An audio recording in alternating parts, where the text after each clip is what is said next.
ஓரூரில் ஒரு விறகு வெட்டி இருந்தான். அவன் நாள்தோறும் ஊர் எல்லையில் இருந்து காட்டுக்கு சென்று விறகுகளை வெட்டி அவற்றை ஊர் மக்களிடம் விற்று பிழப்பு நடத்தி வந்தான். ஒரு நாள் அவன் வழக்கமாக விறகு வெட்டி கொண்டிருந்தான். அப்பொழுது அவனுக்கு களைப்பு ஏற்பட்டது. அங்கிருந்த ஒரு மரத்தின் நிழலில் படுத்தான். அந்த மரமானது நினைப்பதையெல்லாம் கொடுக்கும் மந்திர மரம் ஆகும்.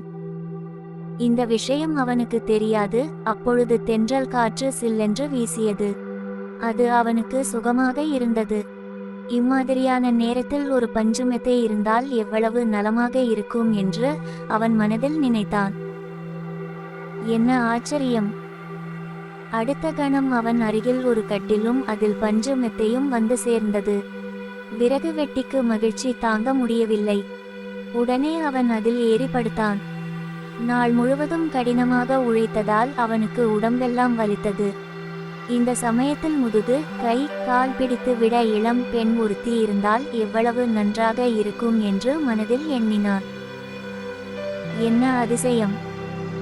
அடுத்த கணம் அங்கு ஒரு இளம்பெண் தோன்றி அவனுடைய கை கால்களை பிடித்து விட்டு கொண்டிருந்தாள். விறகு வெட்டிக்கு ஒன்றுமே புரியவில்லை. அவன் மகிழ்ச்சி வெள்ளத்தில் மிதந்தான். அவன் ஆச்சரியப்பட்டான். நினைப்பதெல்லாம் நடக்கின்றதே, இவ்வளவு சுகங்கள் இருந்தும் வயிற்றுக்கு உணவில்லாமல் பட்டினியாக இருக்கிறோமே, இப்பொழுது அறுசுவை உணவு இருந்தால் எவ்வளவு நலமாக இருக்கும் என்று எண்ணினான். மறுகணமே தங்கத்தட்டில் அறுசுவை உணவு வந்தது. பல வகை உணவுகள் வந்தன. விறகு வெட்டி அனைத்தையும் வயிறார உண்டான். உண்ட மயக்கம் தொண்டனுக்கு உண்டு என்ற பழமொழிக்கு ஏற்ப விறகு வெட்டிக்கு உறக்கம் வந்தது. படுத்தான்.